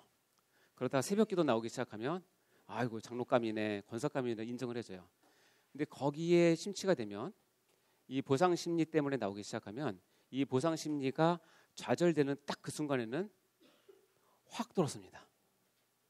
그동안 내가 하나님을 사랑해서 나온 게 아니라 보상 심리 통해 나왔는데 그것이 더 이상 내가 이 교회에서는 얻을 수 없구나라는 판단이 되면 무섭게 돌아섭니다. 동병상련, 나랑 비슷한 경험을 한 사람이 여기 많을 때 나오기도 하고요. 또 직업상 나오시는 분이 있어요. 직업상 나오시는 분들은 여러 가지 자기 비즈니스상 나오게 됩니다. 이런 분들의 특징은 작은 교회에 가진 않아요. 왜냐하면 큰 교회에 가야 인맥이 쌓이기 때문에 그것을 통해서 자기 직업의 어떤 유익을 얻기 위해서 나옵니다. 물론 본인은 예배도 드리고 신앙도 하면서 직업도 같이 했으면 좋겠다고 하지만 이것도 마찬가지예요. 직업상 나온 것이 주가 되는 순간 뭐가 안 되냐면 그리스도의 몸으로서의 교제가 어려워져요. 왜냐하면 성도, 연약한 지체, 나와 상하 좌우에 교회의 본질을 가진 것으로 보이는 것이 아니라 구매력을 가진 사람을 보기 시작해요. 근데 그 구매력이 없는 사람은 하대하게 되고 구매력이 있는 사람에게는 더 붙게 되고 그러다 그것이 좌절되면 분란을 일으키고 교회가 어려움에 빠집니다. 그래서 이렇게 나오는 분들도 있어요. 교회는 다양한 기대죠. 또 축복받기 위해 나오는 사람도 있어요. 이분들은 예배 드릴 때 설교 시간은 졸아요. 근데 반드시 깨는 시간이 뭐예요? 축도 시간. 제가 아는 친구가 이렇게 자기는 그 설교가 너무 지겨우니까 잠깐 밖에 나가 있다가 축도 시간 되면 바로 들어간다. 그래서 고개를 또 또래 집단 모임. 그래서 내가 지금 아이를 키우고 있는데 아이를 키우고 있는 다른 분들이 있으면 내가 지금 갱년기 증상으로 막 힘들어하는데 같이 있는 사람들 있으면 가죠. 또 결혼하기 위해서 나오신 분들이 있어요. 청년들. 아유, 옛날에는 이걸 제가 뭐라고 그랬는데 이제 그러진 않습니다. 제발 나와서 이 청년들은 이제 이 교회에 가면 전문용어 물이 좋다는 얘기를 하죠. 그래서 이제 봅니다. 자 보고 마음에 드는 이렇게 해서 그렇게 해서 결혼을 꼭 하시기 바랍니다. 또 어떤 분들은 좀 신령한 분들은 성경 배우고 싶은 마음으로 옵니다. 그래서 교회 정할 때 교회 홈페이지나 그 주보를 보고 이 교회 성경 공부 프로그램을 다 확인을 하고 내가 듣고 싶은 거 하고 싶은 거 있으면 등록을 합니다. 그리고 일단 거기부터 갑니다. 그래서 그것이 충족되면 계속 다니고 제일 많은 게 뭔지 아세요? 때르릉 주일이구나 가야겠다. 신년 되니까 축복 수업회 하겠지. 여름 되면은 여름 수련회 하겠지. 이때쯤 전도 모임 하겠지. 아무 기대 없어요. 그냥 흘러가는 대로 맡기시는 분도 있어요. 자, 이런 여러 가지 교회에 나온 다양한 기대들이 있어요. 근데 뭐냐면 이것은 각각 자기의 뭘 위해서? 이익을 위해서 교회에 나오는 거예요. 제가 이걸 준비하면서 이번에 새로 깨달은 말씀인데 제가 설명을 해드릴게요. 에스겔인데 하나님께서 에스겔에게 어떻게 보면 좀 하나님의 신세를 한탄하는 표현 되나? 하나님의 신세를 한탄하는 거예요. 인자야, 이 인자는 누구냐면 에스겔을 뜻한 거예요. 에스겔아, 네 민족, 이 네 민족이 누구예요? 유대인이죠. 유대인은 누구예요? 하나님의 백성이죠. 그런데 하나님께서 질렸어. 그러니까 왜요? 에스겔아, 네 민족이 담 곁에서와 문 앞에서 너에 대해서 말하며 각각 그 형제와 더불어 말하기를 자, 가서 여호와께로부터 무슨 말씀이 나오는지 들어보자 하고 얘기할 거야. 그런데 그 백성이 모이는 것 같이 하고 백성이 모이는 것 같이 내게 나오며 내 백성처럼 내가 옛날에 알고 있던 이스라엘 백성처럼 내 앞에 앉아서 내 말을 들을 거야. 이해되시죠? 하나님께서 지금 이스라엘을 일부러 띄워놓는 거예요. 너무 속상하니까 띄워놓고 에스겔을 세워서 에스겔에게 자기의 감정을 넣고 어떻게 보면 신세한다 그런 말씀 그러는데 이렇게 표현하는 거예요. 그러니까 선지자는 행동으로도 하나님의 그 뜻을 드러내는 거니까 내 말을 드러나 보여 그대로 행하지 않을 거야. 왜냐하면 그 입으로는 뭘 해요? 사랑을 나타내도 뭐라고 해요? 마음으로는 이익을 따라. 와, 하나님 기가 막히죠? 네가 하나님 말씀 듣기에 왔지만 듣고 그래 그러나 하나도 행하지 않아. 입술은 사랑을 얘기해. 근데 마음은 내 뭘 따져요? 유익을 따지는 거예요. 이익을 따지면서 행동한다는 거예요. 이게 이스라엘 향한 하나님의 속상한 부분이에요. 이것이 지금 여러분에게, 교회 다니는 여러분에게 하나님께서 이 마음을 갖고 계신다면 여러분 빨리 고치셔야 돼요. 그래서 필요한 것이 뭐냐면 여러분의 모든 활동은 어디서 나온다? 기대에서 나온다. 이건 성경적이기도 하고 심리학적으로도 맞는 얘기예요. 모든 활동은 여러분의 기대로부터 나와요. 그래서 예를 들자면 아까 결혼을 위해서 청년부에 온 청년은 예배 시간에 앉아서 강대상을 볼까요? 주변을 볼까요? 주변을 서치 쫙. 왜요? 기대가 예배가 아니라 지금 뭐예요? 배우자를 찾아보고 싶은 마음으로 왔기 때문에 그런 거예요. 예를 들어서 나는 축구를 하고 싶은데 세대된 교회에 축구부가 있다고 있죠 우리. 예, 그분은 와서 다른 거 다 하고 일단 거기부터 들어요. 그래서 축구를 하면서 물론 그러면서 이제 하나님을 더 알아가면 참 좋지만 그것이 목적이 되면 안 되는 거죠. 자, 그래서 다양한 교회는 다양한 사람들이 모이고 다양한 사람들은 다양한 기대를 갖고 교회에 와요. 왜냐하면 그런 활동을 하는 거죠. 그런데 재밌는 건 뭐냐면 10이면 10, 100이면 100, 1000이면 1000, 만이면 만 기대가 다 달라요. 여러분 기대가 똑같을 수는 없어요. 사람마다 다 달라요. 그럼 A부터 시작해서 쫙 다 나갑니다. 이거를 교회라고 하는 곳에 오면서 교회에 투사를 합니다. 그리고 교회에 요구를 합니다. 내 기대가 이것이니 내 기대를 만족시켜 주세요. 그러면 교회는 뭐예요? 축구 선교부를 만들어서 축구하게 해주고 노래 좋아하는 사람에서 찬양대를 만들고 예를 들어서 뭐 아까 청년들을 만들고 성경 공부 좋아하는 사람 오면 성경 공부해서 만들고 어떤 사람은 취미 활동 좋아하면 뭐 취미 활동 꽃꽂이 이런 것도 다 합니다. 그래서 교회가 교회 안에 다양한 활동을 만들어서 이들을 뭐 하려고 하면 잡으려고 해요.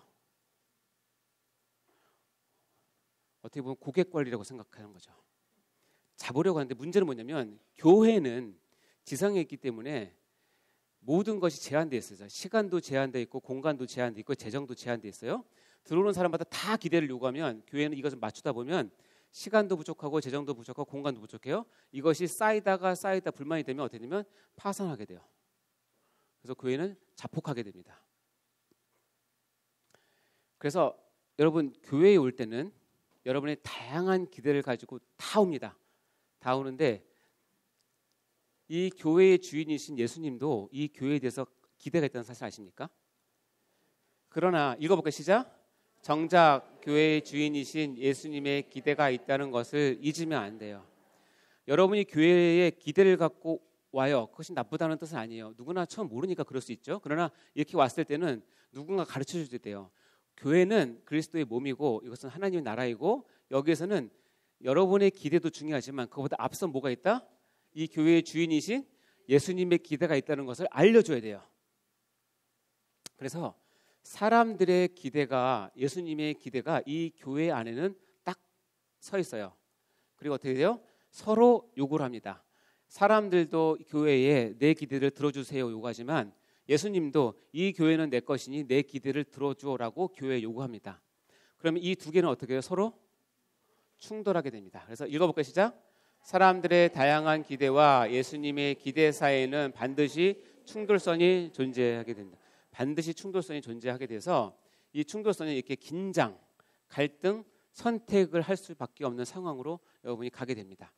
자, 이 상황에서 그 교회가 그리고 여러분이 예수님의 기대가 우리의 기대를 누르고 이것이 쫙 가서 이루게 하면 그 교회는 그 사람은 그리스도인 참 교회라고 얘기를 하고 반대로 사람들의 기대가 예수님의 기대를 짓누르고 이것을 교회에 표출해서 그 교회를 움직이면 그건 비그리스도인 또는 가짜 교회라고 얘기합니다. 따라서 이 충돌선은 언제나 있습니다. 여러분이 교회를 모르고 교회에 들어오면 이 충돌선을 경험을 하게 됐을 것이고 지금도 하고 있는 분도 있을 것이고 여러분의 부서가 지금 할 수도 있고 우리 교회가 이 충돌선을 경험할 겁니다. 이 충돌성은 교회가 생겨진 이후로 예수님께서 오실 때까지 항상 있을 거예요.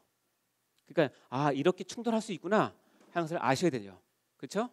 자, 그럼 여러분은 여러분의 기대를 끝까지 관철시키시겠습니까? 아니면 예수님의 기대를 받아들이시겠습니까? 말로만 하시면 안 돼요. 아멘. 할렐루야. 네. 이 예가 여기 나옵니다. 요한복음에 보면, 자, 이에 보리떡 5개로 먹고 남은 조각이 몇 개 남았어요?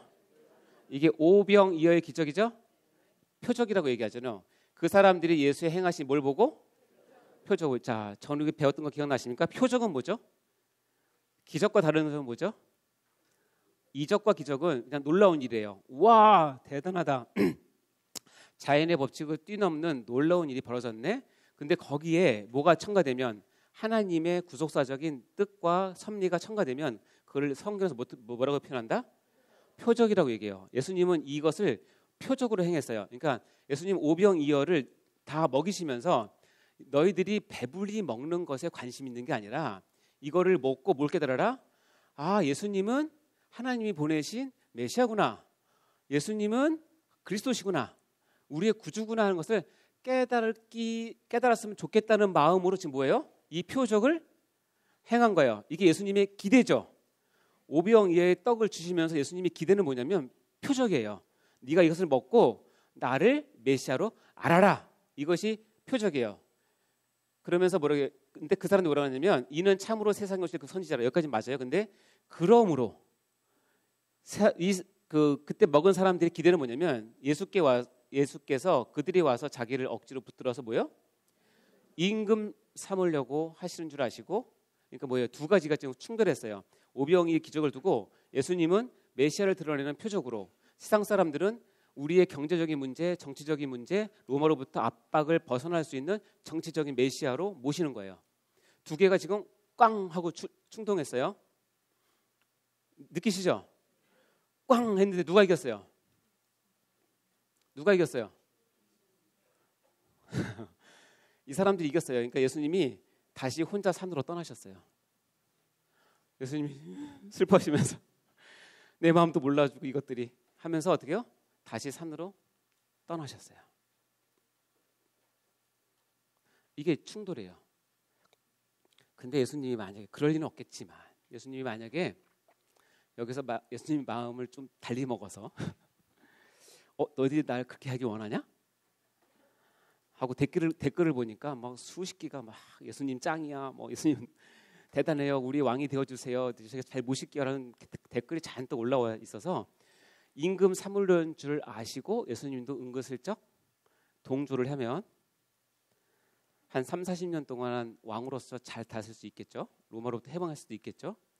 그러나 여러분의 구원과 저의 구원은 없는 거예요. 왜냐하면 예수님을 이 땅에 보내신 하나님 아버지 뜻은 그것이 아니기 때문에. 그래서 이 두 개의 갈등이 딱 충돌했을 때 예수님은 이들을 설득하는 것을 실패를 하고 다시 혼자 산으로 떠나가신 거예요. 피하신 거예요. 이걸 들어줄 수 없으니까. 그래야 구원을 이룰 수 있기 때문에. 아시겠죠? 그러면서 예수님이 이렇게 얘기합니다. 산으로 가셔서 대답하여 이르시되 내가 진실로 너에게 이르노니 너희가 나를 찾는 것은 뭐요? 표적을 본 까닭이 아니요 뭐요? 떡을 먹고 배부른 까닭이로. 정확히 지적하시죠. 교회를 향한 여러분의 기대가 떡을 먹고 배부른 까닭으로 오기 시작하면 예수님의 표적은, 예수님의 참 복음은, 참 소망과 참 진리는 여러분과 관련과 멀어집니다. 여러분이 어떻게 변명을 하더라도 이 두 개는 같이 갈 수가 없어요. 그래서 예수님께서 뭐라고 했냐면 이 충돌선을 얘기하시면서 그러면 너희는 가서 모든 족속으로 제자를 삼아 아버지와 아들과 성령의 이름으로 세례를 베풀고 내가 뭐예요? 너희에게 분부한 모든 것을 가르쳐 지키게 하라. 다시 얘기하면 교회를 향한 하나님이 분부한 것은 이미 정해져 있다. 교회를 향한 하나님의 기대는 이미 세워져 있다는 것을 분명히 하신 거예요. 우리가 그것을 뛰어넘어서 우리가 만든 것들을 가르쳐 지키게 하시면 안 돼요. 교회는 예수님께서 친히 명령하신 분부한 모든 것을 가르쳐 지키게 해야 될 의무가 있고 그렇게 반드시 해야 돼요. 왜냐하면 교회는 예수님 것이고 예수님의 몸이기 때문에 그래요. 이 충돌성이 존재한다는 사실을 꼭 기억하시고 혹시 그거 갈등을 느끼시는 분들은 예수님의 기대를 나의 기대로 받아들이시면 돼요. 벗어날 수 없는 핵심이 있습니다. 여러분 읽어볼까요? 시작. 예수님의 기대에 맞추어 우리가 행동해야 한다. 정말 지혜로운 성도는 예수님의 뭐에 맞춰서? 기대에 맞춰서 우리가 행동해야 한다. 내가 마음대로 해놓고 예수님 저 잘했죠? 예수님 저에 대해서 기대를 가져주세요 하면 예수님은 썩 좋아하지 않으십니다. 예수님의 기대에 맞춰서 우리가 행동해야 되는 것이 벗어날 수 없는 교회의 핵심입니다. 이것을 벗어나서는 안 됩니다. 이유는 뭐냐면 이겁니다. 이사야서 43장 7절에 시작. 내 이름으로 불려지는 모든 자 곧 내가 내 영광을 위한 창조한 들을 오게 하라. 그를 내가 지었고 그를 내가 만들었느니라. 왜냐하면 여러분 개인뿐 아니라 교회는 이런 거예요. 내가 뭘 위해서? 내 영광을 위해서 창조했다는 거예요. 그리고 그렇게 해서 그를 내가 뭐예요? 지었고 내가 그를 뭐 했다고? 만들어. 그러니까 여러분됨과 우리가 교회로 모이는 것은 이미 내 영광을 위해서 그렇게 하나님께서 지으시고 만드셨기 때문에 뜻이, 목적이, 기대가 분명히 있다는 거예요. 그것을 여러분이 바꿀 수는 없고 바꿔서도 안 된다는 겁니다. 이것을 깨달은 사람의 고백을 제가 말씀을 드릴게요. 요한복음 3장 10절 시작. 다시 읽어볼까요? 시작. 그는 흥하여야겠고 나는 쇠하여야 하리라. 이 말은 누가 했을까요? 세례 요한이 했습니다. 세례 요한이 예수님을 소개하면서 아주 귀한 고백을 합니다. 그는 흥하여야겠고 나는 쇠하여야 하는 것이 마땅하다는 거예요. 여러분이 교회를 섬기고 하나님을 알아가면 알아갈수록 이 고백이 어떤 뜻인지를 깊이 깨달았으면 좋겠어요.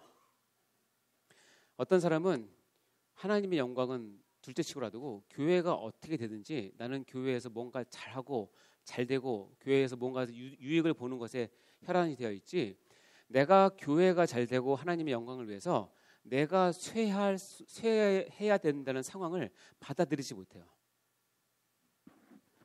그러면서 어떻게 교회가 그럴 수 있냐는 거예요. 어떻게 목사님이 나한테 그럴 수 있냐는 거예요. 더 나아가서 어떻게 하나님이 나한테 이럴 수 있냐는 거예요. 뭐냐면 그런 교회가 무엇인지 몰라서 그래요. 교회는 하나님의 영광과 하나님 나라를 위해서 때로는 내가 흥해서 그렇게 되면 하셔야죠. 그거 얼마나 좋아요. 내가 흥한 게 교회와 하나님 영광을 위해서 쓰임 받으면 더 흥하시고 더 잘 되셔야 돼요. 근데 반드시 그렇지는 않아요.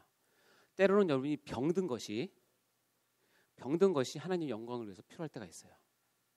때로는 여러분의 사업이 망한 것이 하나님의 영광을 드러낼 때가 있어요.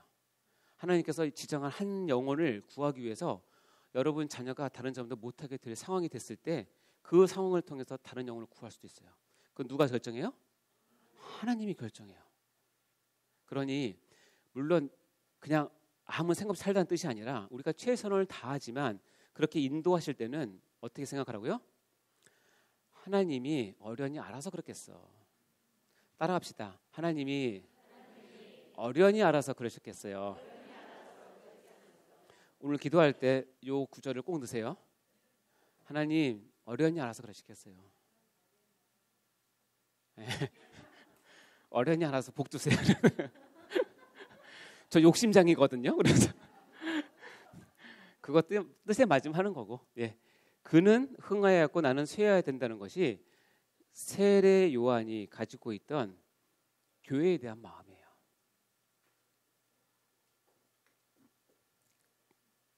아닙니다. 네, 요거 꼭 기억하세요. 골로새서 1장 24절 시작. 나는 이제 너희를 위하여 받는 괴로움을 기뻐하고 그리스도의 남은 고난을 그의 몸된 교회를 위하여 내 육체에 참으노라. 아멘. 나는 이제 너희를 위하여 받는 괴로움을 뭐한대요? 사도 바울의 고백입니다. 그리고 그리스도의 남은 고난을 그의 몸된 교회를 위해서 내 육체에 채운다라는 거예요. 신학적으로 보면 그리스도의 남은 고난이란 말은 신학적으로 맞지 않아요. 하나님께서 남은 고난을 남겨두시지 않았어요. 왜냐하면 하나님의 구원은 완벽하고 완전하고 되돌릴 수 없고 하나도 흠이 없고 100% 이루어진 거예요. 근데 이런 표현을 쓴 이유는 뭔지 아세요? 하나님이 세우신 교회가 완벽한 것은 천상교회를 염두에 둔 말이고 지상교회는 뭐예요? 전투적 교회이고 항상 부족하고 전투 가운데 있으니까 그것이 고통으로 다가오잖아요. 그것을 어떻게 표현했냐면 그리스도의 남은 고난이라고 표현한 거예요. 왜냐하면 지금 교회가 고난을 받고 있잖아요. 교회는 뭐라 그랬어요? 그리스도의 몸이죠. 그러니까 교회가 고난을 받으면 지금 누가 받는 거예요? 그리스도가 받는 거로 사도 바울은 보는 거예요. 그러니까 너무너무 안타까운 거예요. 내 사랑하는 그분이 고난 받네. 너무 안타까워. 그분 영광 받았으면 좋겠는데 우리가 이렇게 모자라서 우리 때문에 고난 받으시네 하면서 그 남은 고난을 어디에 채운다고요?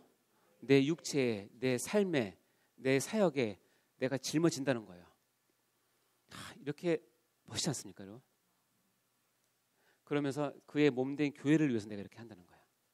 이게 교회론이 바로 된 사람은 교회를 보면서 교회가 힘들고 고난당하고 어려울 때 도망갈 생각하고 이때 좀 떠나야 되는구나. 내년에 교회 건축한대. 나가자. 교회가 무엇인지 알고 하나님이 아시는 분은 그렇게 할 수가 없어요. 와, 나에게 이런 귀한 기회가 왔네. 더 헌신하고 더 봉사해서 하나님의 몸된 교회를 더 세워야지 기회가 왔다라고 그 고난을 내 육체에 채우는 그것을 기뻐하는 것이 바로 교회를 제대로 이해한 사람의 반응이에요. 여러분도 다 그런 손을 드시기 바랍니다. 그렇게 하려면 이렇게 하면 쉽습니다. 이게 굉장히 어렵다고 생각하지만 예수님은 하나의 비법을 주셨는데 요한복음 15장 7절 시작. 그러니까 내 안에 거하고 내 말이 너희 안에 거하면 무엇인지 원하는 대로 구하라. 그리하면 이루리라. 여러분이 참 좋아하는 말씀입니다. 이 부분만. 앞에 부분은 자르고 무엇인지 원하는 대로 구하라고 하지 않았습니까? 하나님 저에게 주시옵소서. 이번 로또 샀는데 부탁드립니다. 그러면 안 돼요. 우리 담임 목사님도 그런 우를 범하셨잖아요. 무엇인지 원하는 대로 구하라. 맞아요. 근데 말씀은 전제 조건이 있잖아요. 이거는 뭐에? 너희가 내 안에 거하고 내 말이 너희 안에 거하면. 내라고 하는 것의 뒤에는 내 말씀으로 예수님 말씀이기 때문에 그런 거죠. 너희가 예수 그리스도 안에 거하고 공동체로서 바로 거하고 너희 공동체 안에 그리스도의 말씀, 명령이 제대로 서 있으면 뭐든지 구해라. 다 이룬다. 이유는 뭔지 아세요? 이렇게 되면 내가 원하는 것이 뭐가 되냐면 주님이 원하시는 게 돼버리는 거예요. 내가 소망하는 것이 주님이 소망이 되는 거예요. 이게 어떻게 가능하냐면 그와 내가 뭐 됐을 때? 하나가 됐을 때. 우리 공동체와 하는 예수 그리스도가 하나가 됐을 때는 이번에는 우리가 너무 예배 공간이 부족해서 더 늘렸으면 좋겠어라고 하는 우리의 이 바람이 하나님 뜻이에요. 이해되세요? 그렇기 때문에 그때는 원하는 대로 하시면 돼요. 그러면 정말로 영광 가운데 그 일을 다 하십니다. 이번에 전도 작정을 하고 하는 것이 우리가 이렇게 계획을 세우지만 우리가 한 몸에서 이런 전제 조건 하에서 하면 하나님께서 뭐예요? 동일한 마음을 주세요. 그래서 우리가 하나가 되게 하세요. 먼저는 담임 목사님을 통해서 주시겠죠? 담임 목사님 말씀에서 선포하시겠죠? 그 선포를 받은 우리 팀장들이나 여러 교육자들이 활동을 하겠죠? 그럼 여러분 그것에 따라서 그 목표를 바라보고 같이 한 마음이 됐을 때 무엇이든지 원하는 대로 구하면 어때요? 반드시 이루는 거예요. 이 이루는 것은 여러분의 소망과 여러분의 욕망을 이루는 것이 아니라 하나님 나라에서 지금 이 시대에 지금 여기에서 원하시는 것을 반드시 뭐 한다? 이루신다는 거예요. 너희를 통해서, 너희 교회를 통해서, 너희 공동체를 통해서.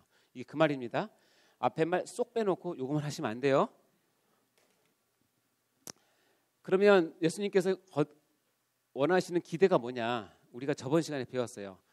교회로 모일 때 세 가지, 즉 구원을 받은 사람으로서 축복과 은혜의 차원에서 세 가지 하셔야 된다고 그랬죠?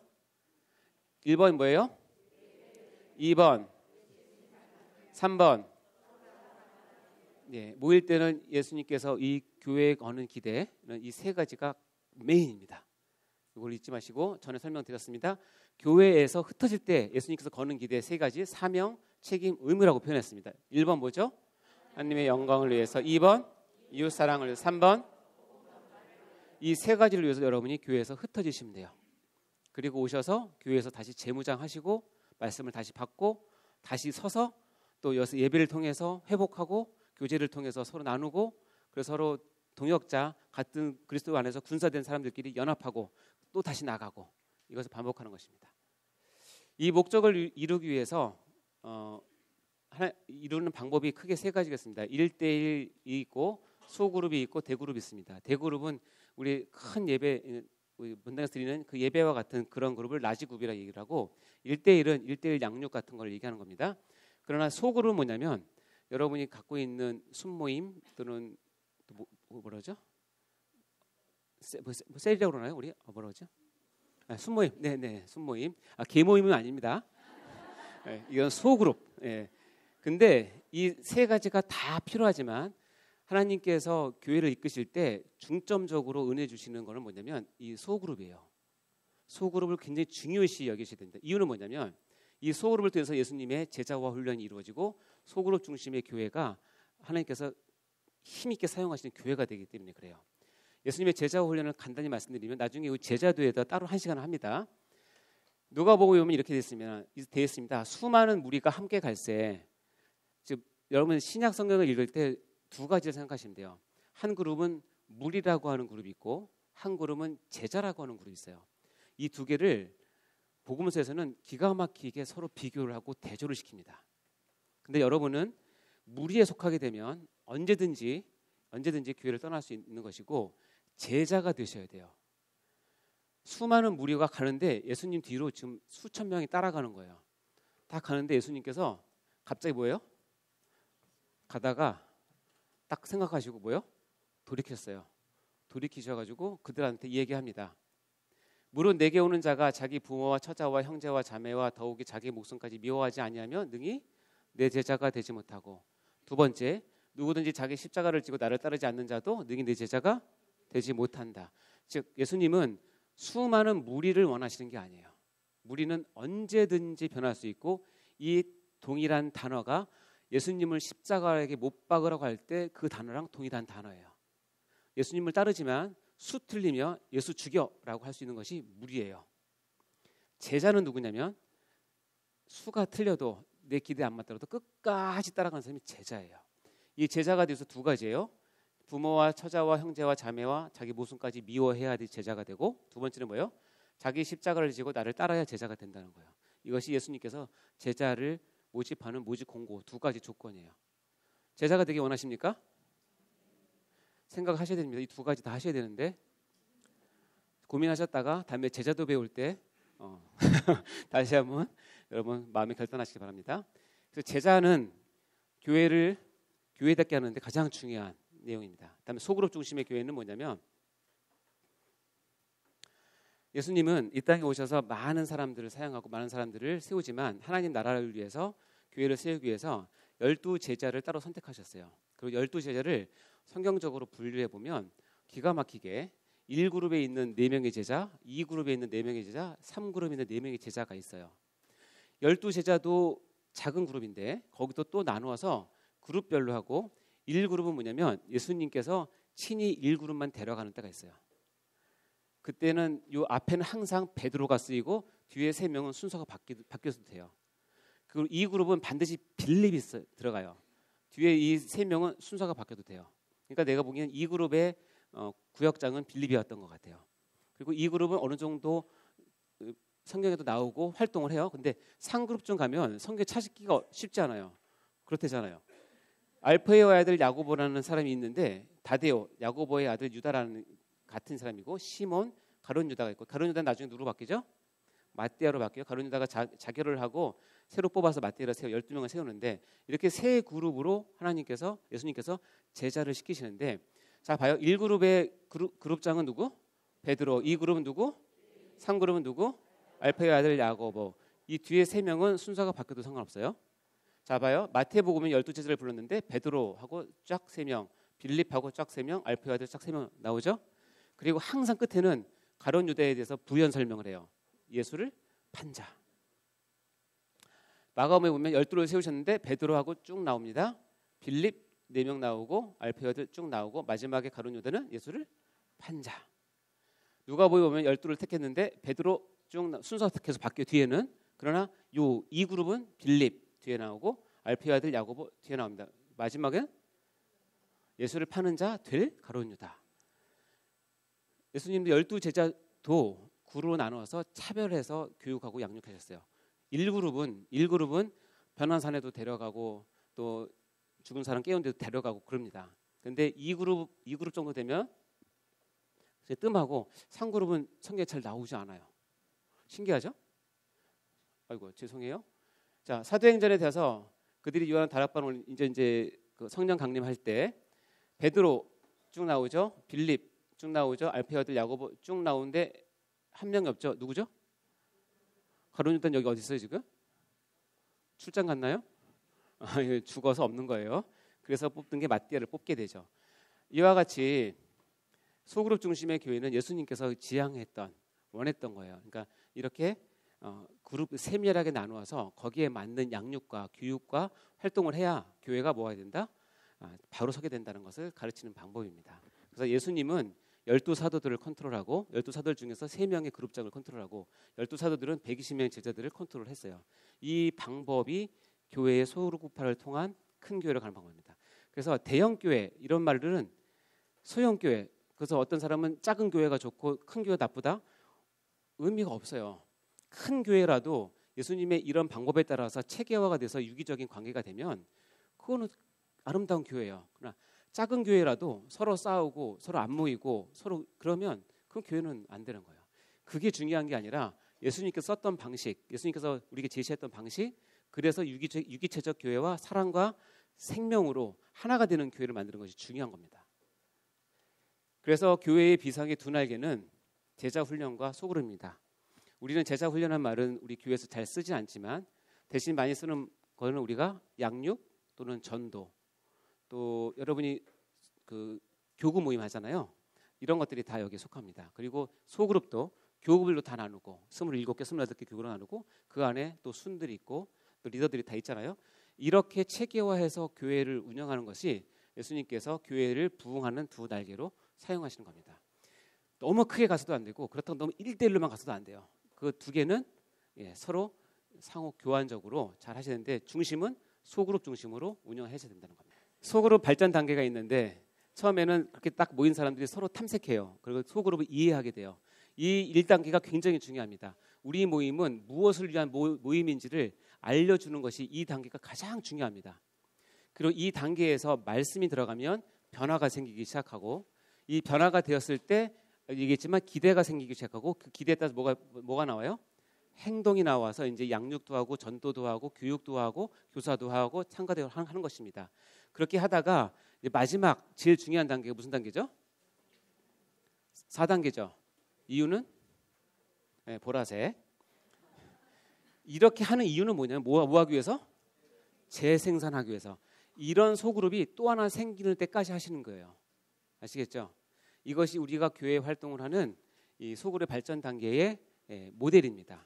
그래서 여러분의 소그룹은 이해기, 탐색기가 굉장히 중요하고 이때 리더는 분명한 우리 그룹의 정체성을 심어줘야 되고 말씀으로 행동을 시켜서 마지막으로 우리 모임과 똑같은 또 하나의 그룹을 만들어낼 때까지 하는 것이 소그룹의 발전이고 이것을 통해서 하나님께서 영광 받으십니다. 이해되셨죠?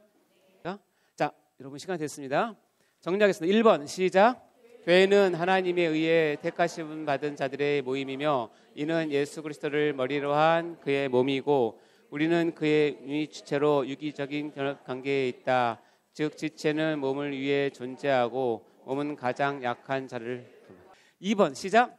교회는 각자 자신의 기대를 가지고 활동하는 곳이 아니라 교회의 주인이신 예수님의 기대에 맞춰 우리가 활동해야 되는. 아멘. 이해되시죠? 3번 시작. 주님의 기대에 맞는 교회 활동의 핵심을 위해서는 제자 훈련과 이를 통한 소그룹이 반드시 필요하며 이는 교회의 부흥에 중요한 두 날개이다.